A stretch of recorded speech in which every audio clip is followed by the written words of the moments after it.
আসসালামু আলাইকুম সুপ্রিয় শিক্ষার্থী, বিজনেস স্টাডি রুমের পক্ষ থেকে তোমাদের স্বাগতম জানাচ্ছি। আমি তোমাদের সাথে আছি ফেরদৌস আলম, লেকচারার ম্যানেজমেন্ট, ইব্রাহিম খান গভর্নমেন্ট কলেজ, ভবাপুর, টাঙ্গাইল। আজ থেকে ধারাবাহিকভাবে শুরু করতেছি প্রিন্সিপালস অফ অ্যাকাউন্টিং এই কোর্সটি নিয়ে। তোমরা যারা জাতীয় বিশ্ববিদ্যালয়ের অধীনে বিবিএ ফার্স্ট ইয়ারে ভর্তি হয়েছ, তোমরা ম্যানেজমেন্ট, অ্যাকাউন্টিং, মার্কেটিং, ফিনান্স যে সাবজেক্টে ভর্তি হও, প্রত্যেকেরই কিন্তু এই প্রিন্সিপালস অফ অ্যাকাউন্টিং এই কোর্সটি আছে। এই কোর্সের আজ আলোচনা করব ইকুয়েশন এই চ্যাপ্টারটি নিয়ে। যারা জাতীয় বিশ্ববিদ্যালয়ের অধীনে ব্যবস্থাপনাতে ভর্তি হয়েছে তাদের চ্যাপ্টার 2 ফাইন্যান্সিয়াল অ্যাকাউন্টিং প্রসেস এই নামে আছে। তোমরা যারা বিজনেস স্টাডিজ থেকে বিবিএ তে ভর্তি হয়েছে এসে, অর্থাৎ এইচএসসি লেভেলে যারা বিজনেস স্টাডিজ ছিলে, তাদের কাছে কিন্তু ইকুয়েশন চ্যাপ্টারটা সহজ, অর্থাৎ তোমরা তো ওখানে কিন্তু হিসাব সমীকরণ এই অধ্যায়টা করেছো। তো এবং যারা সায়েন্স থেকে আসছো তাদের জন্য কিন্তু ইজি, কারণ সায়েন্সে তোমরা অনেক সূত্র করেছো, তোমরা উচ্চতর গণিতে অনেকগুলো সূত্র কিন্তু মুখস্থ করেছো, কিন্তু কিন্তু অ্যাকাউন্টিং এ কিন্তু তেমন কোনো সূত্র নেই, একটি সূত্রই অ্যাকাউন্টিং এ। সূত্রটি হলো এ ইকুয়াল টু এল প্লাস ওই। আর যারা বিজনেস স্টাডিজ ফ্যাকাল্টি, আর যারা ব্যবসায় শিক্ষা শাখা থেকে আসছো তাদের কিন্তু আরো ইজি, কারণ তোমরা এইচএসসি তে যে অঙ্কগুলো করেছো এখানে কিন্তু সেই অঙ্কগুলোই, ওখানে বাংলা ভার্সনে করেছো, এখানে ইংরেজি ভার্সন। আর এইচএসসি তে তোমাদের যে অঙ্কগুলো আসছে তার থেকে কিন্তু এখানে পরীক্ষাতে অনেক সহজ অঙ্ক আসে, শুধু ইংরেজিতে আসে, এটুই পার্থক্য। তোমরা অ্যাকাউন্টিং ইকুয়েশন সম্পর্কে জানো, অর্থাৎ হিসাব সমীকরণ সম্পর্কে জানো। তো অ্যাকাউন্টিং এর বেসিক যে সমীকরণ, যে এ ইকুয়াল টু এল প্লাস ওই, এতে হলো অ্যাসেট, এল লায়াবিলিটিস, আর ওই হলো ওনার্স ইকুইটি। অ্যাসেট মানে সম্পদ, লায়াবিলিটিস দায়, এবং ওনার্স ইকুইটি হলো মালিকানা সত্ত্ব। তো এই মালিকানা সত্ত্বের উপাদান হলো চারটি: ক্যাপিটাল, রেভিনিউ, এক্সপেন্স এবং ড্রয়িংস। ক্যাপিটাল মালিকানা সত্ত্ব বাড়ায়, রেভিনিউ মানে আয় মালিকানা সত্ত্ব বাড়ায়, এক্সপেন্স মানে খরচ মালিকানা সত্ত্ব কমায়, এবং ড্রয়িংস মালিকানা সত্ত্ব কমায়। তো আমরা যদি এই চ্যাপ্টারে কিন্তু আমাদের পার্ট বি এবং পার্ট সি উভয় জায়গা থেকে অঙ্ক আসে। তো আমরা এই চ্যাপ্টার অঙ্কগুলো যদি করতে চাই তাহলে আমাদের কিন্তু পার্ট বির অঙ্কগুলো করতে চাইলে এই যে সূত্রগুলো আমাদের মুখস্থ রাখতে হবে। আসলে এই সূত্রটা কিন্তু এই যে এই সূত্রের আলোকেই করা। দেখো যে asset equal liabilities plus owners equity. যদি আমাদের ওনার্স ইকুইটি আসে তাহলে ওনার্স ইকুইটির সূত্র কি? যে অ্যাসেট মাইনাস লায়াবিলিটিস। লায়াবিলিটিস এর সূত্র কি? Asset minus owners equity. তো এই যে সূত্রগুলো আমরা দেখে নিব। আর দেখো তোমরা যে এই যে আমরা যদি সম্পদ কি, দায় কি, মালিকানা স্বীকৃতি, অর্থাৎ সম্পদের উপাদানগুলো কি কি, লায়াবিলিটিস এর উপাদানগুলো কি কি, এগুলো কিন্তু আমাদের জানতে হবে। এগুলো না জানলে কিন্তু আমরা অঙ্কগুলো করতে পারবো না। দেখো এই যে অ্যাসেটের আন্ডারে কি কি আছে? অ্যাসেটের আন্ডারে ক্যাশ, ক্যাশ হলো অ্যাসেট, অ্যাসেট মানে সম্পদ। ক্যাশ মানে নগদ টাকা, ব্যাংক মানে ব্যাংক ব্যালেন্স, মানে ব্যাংকে জমা যে টাকাটা সেটা হলো সম্পদ। তারপরে অ্যাকাউন্টস রিসিভেবল, বিবিধ দেনাদার, আমরা কিন্তু এগুলো জানি। অ্যাকাউন্ট রিসিভেবল বা সান্ডি ডেটর্স, এগুলো হলো সম্পদ। রিসিভেবল, বিল রিসিভেবল, যেগুলোর সাথে রিসিভেবল লেখা থাকে সেগুলো সবই অ্যাসেট। ইন্টারেস্ট রিসিভেবল, সাপ্লাইস বা office supplies, prepaid, insurance, rent, expenses মানে অগ্রিম, বীমা, ভাড়া, খরচ, এগুলো সবই হলো অ্যাসেট। মার্চেন্টাইজ, ইনভেন্টরি হলো মজুদ, furniture, furniture and fixer, equipment, office equipment, delivery van, motors, vehicles, tools, land and building, এগুলো সবই আছে। আর দেখি লায়াবিলিটিস এর আন্ডারে কি? লায়াবিলিটিস এর আন্ডারে আছে অ্যাকাউন্টস পেয়েবল, মানে বা সানডি ক্রেডিটর্স এগুলো যদি থাকে, এটা হলো তোমার লাইবিলিটিস মানে দায়,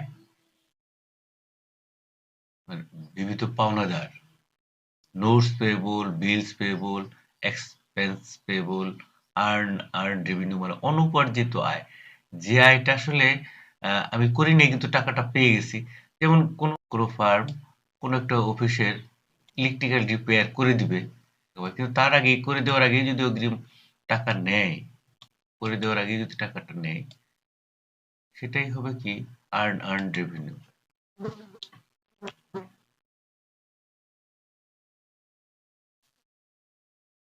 ক্যাপিটাল, ওনার সিকিউরিটি ক্যাপিটাল। তো আমরা এগুলো যদি জানি তবে আমরা কিন্তু অঙ্কগুলো করতে পারবো। তো আমরা এখন একটা পার্ট বির একটা ছোট একটা অঙ্ক দেখি। অঙ্কগুলো আসলে পার্ট বিতে কিভাবে আসে। আমরা পার্ট বির অঙ্ক দুদিন করাবো। আরেক দিন করাবো পার্ট বির অঙ্ক, আরেকটা ক্লাস নেব। তারপর আমরা পার্ট সির অঙ্কতে যাব। তো পার্ট বিতে আমাদের যে এই ধরনের কোশ্চেন আসে, present below is the accounting equation determine the missing amount। এখানে দেখো যে মিসিং থাকবে, সেই মিসিংটাতে কি হবে সেটা আমাদের বের করতে হবে। যে আমরা কিন্তু এখানে দেখো প্রশ্নে দিয়ে দিছে যে asset equal liabilities plus owners equity. তো এই নম্বরে বলছে যে 1 লাখ ইকুয়াল 70,000 প্লাস এখানে কোশ্চেন মার্ক দেওয়া আছে। এই যে এখানেও তোমার দেখো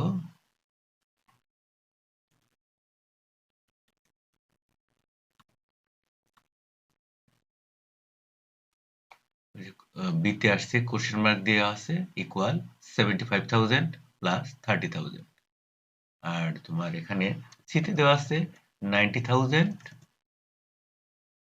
ইকুয়াল কোশ্চেন মার্ক প্লাস 55,000। তো আমরা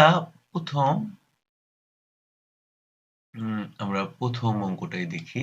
দেখো প্রথম এতে বলছে যে 1 lakh equals 70,000 plus question mark, অর্থাৎ আমরা কিন্তু অ্যাকাউন্টিং ইকুয়েশনের মধ্যে দেওয়াই আছে। দেখো আমাদের অ্যাসেটের জায়গায় 1 লাখ আছে, লায়াবিলিটিস এর জায়গায় 70,000 আছে, ওনার্স ইকুইটির জায়গায় কি আছে কোশ্চেন মার্ক। আমরা দেখো এই যে আমরা যে সূত্রটা লিখে নিই, asset equal liabilities plus owners equity. তো অ্যাসেটের জায়গায় কিন্তু এই যে দেখো 1 লাখ, আমরা 1 লাখ এখানে অ্যাসেটের জায়গায় 1 লাখ আমরা লিখে নিলাম। লায়াবিলিটিস এর জায়গায় এই যে 70,000 টাকা আমরা লিখে নিলাম। লিখে নেওয়ার পর দেখো ওনার্স ইকুইটির জায়গায় কিন্তু কোনো অ্যামাউন্ট নেই। ওনার্স ইকুইটি আমরা ফাঁকা রাখলাম। ওনার্স ইকুইটি দেখে ওনার্স ইকুইটি লিখে দিলাম। আমাদের মূলত বের করতে হবে ওনার্স ইকুইটি, কারণ এখানেই কোশ্চেন মার্ক দেওয়া আছে। তো আমরা ওনার্স ইকুইটিটা আমরা ইকুয়ালের বাম পাশে নিয়ে আসি। বাম পাশে যদি নিয়ে আসি এখানে কিন্তু মাইনাস চিহ্ন হবে, এবং আমাদের যে এখানে এটা অ্যাসেট 1 লাখ টাকা, এটা আমরা ইকুয়ালের বাম পাশে নিয়ে আসি। ডান পাশে ইকুয়ালের আমরা ডান পাশে নিই। ডান পাশে যদি নিয়ে আসি তাহলে কিন্তু দেখো এখানে কিন্তু একটা মাইনাস চিহ্ন হবে। তো আমরা এখন এখানে আমাদের অঙ্কটা করি যে 1 লাখ থেকে যদি আমরা 70,000 মাইনাস 1 লাখ থেকে 70,000 বাদ দেই, মাইনাস 1 লাখ থেকে প্লাস 70,000 বাদ দেই, তাহলে কিন্তু আমাদের কি হবে মাইনাস 30,000 টাকা হবে। দেখো এখন উভয় পাশে কিন্তু আমাদের মাইনাস চিহ্ন আছে। তো মাইনাস চিহ্ন যদি আমরা উঠিয়ে দেই তাহলে ওনার্স ইকুইটি দাঁড়ায় 30,000 টাকা। ওনার্স ইকুইটি দাঁড়ায় কত আমাদের 30,000 টাকা। এখন আমরা দ্বিতীয় প্রশ্নে যাই। দেখো দ্বিতীয় হচ্ছে প্রথমে কোশ্চেন মার্ক আছে, তারপর 75,000 আছে, তারপর 30,000 আছে। আমাদের কোশ্চেন হলো কোশ্চেন মার্ক হলো এই জায়গায়, এই জায়গাটায় কিন্তু আমাদের অ্যাসেটের জায়গায় কোনো অ্যামাউন্ট নেই। লায়াবিলিটিস জায়গায় অ্যামাউন্ট আছে, ওনার্স ইকুইটি জায়গায় অ্যামাউন্ট আছে। তো আমরা তাহলে আমাদের সূত্রটা লিখে নিই, asset equal liabilities plus owners equity. দেখো আমরা অ্যাসেটের জায়গায় কিন্তু টাকা নেই, অ্যামাউন্ট নেই, যে কারণে অ্যাসেটটাকে আমরা ব্ল্যাঙ্ক রাখছি, অ্যাসেটই লিখছি। আর লায়াবিলিটিস এর জায়গায় 75,000 লিখেছি এবং ওনার্স ইকুইটির জায়গায় আমরা 30,000 টাকা লিখেছি। তো আমরা এটা আমরা যোগ করলাম, যোগ করলে আমাদের কত হয়? অ্যাসেট ইকুয়াল 1,05,000 টাকা।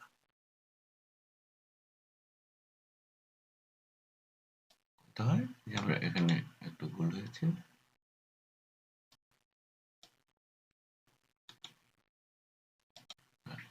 এই যে আমাদের অ্যাসেট ইকুয়াল, আর আমরা সি নাম্বারটা দেখি। সি নাম্বার বলছে 90,000 টাকা ইকুয়াল কোশ্চেন মার্ক প্লাস 55,000 টাকা। এখানে দেখো মিসিং আছে কোনটা? মিসিং কিন্তু এখানে লায়াবিলিটিস এর জায়গায়। তো আমরা আবার আমাদের ইকুয়েশনের সূত্রটা লিখে নিই, যে asset equal liabilities plus owners equity. তো আমরা দেখো অ্যাসেটের জায়গায় কিন্তু আমাদের অ্যামাউন্ট আছে 90,000 এবং লায়াবিলিটিস এর জায়গায় কিন্তু অ্যামাউন্ট নেই, মিসিং আছে। লায়াবিলিটিস আমরা লায়াবিলিটিস লিখলাম। আর ওনার্স ইকুইটি, যে দেখো ওনার্স ইকুইটি আছে কত? 55,000 টাকা। তো এখন আমরা কি করব?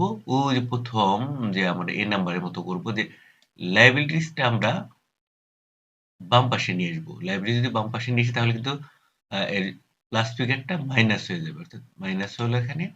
আর আমরা এই যে অ্যাসেটের যে 90,000 টাকা, এটা আমরা ইকুয়ালের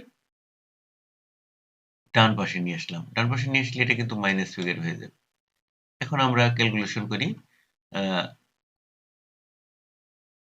মাইনাস 90,000 থেকে প্লাস 55,000 আমরা করলাম, ক্যালকুলেশন করে দেখা গেল যে কত হলো? মাইনাস 35,000 টাকা। এখন দুই পাশে কিন্তু এই যে মাইনাস ফিগার আছে, দুইটা মাইনাস আমরা কিন্তু উঠিয়ে দিলাম। উঠিয়ে দিলে কি হয়ে গেল? লায়াবিলিটিস ইকুয়াল 35,000 টাকা। আমাদের কিন্তু দেখো এই ধরনের অঙ্ক সাধারণত আসলে তো মাঝে মাঝে আসে, এটা কিন্তু ইউনিভার্সিটি কোশ্চেনই, এটা সম্ভবত 2012 সালে আসছিল। তো এরকম অঙ্ক আসে। আমরা এর চেয়ে একটু আপগ্রেডেড অঙ্ক নেক্সট ক্লাসে করাবো। তোমরা ভিডিওগুলো দেখার জন্য চ্যানেলটি সাবস্ক্রাইব করে রাখতে পারো। ধন্যবাদ তোমাদের সবাইকে। আসসালামু আলাইকুম।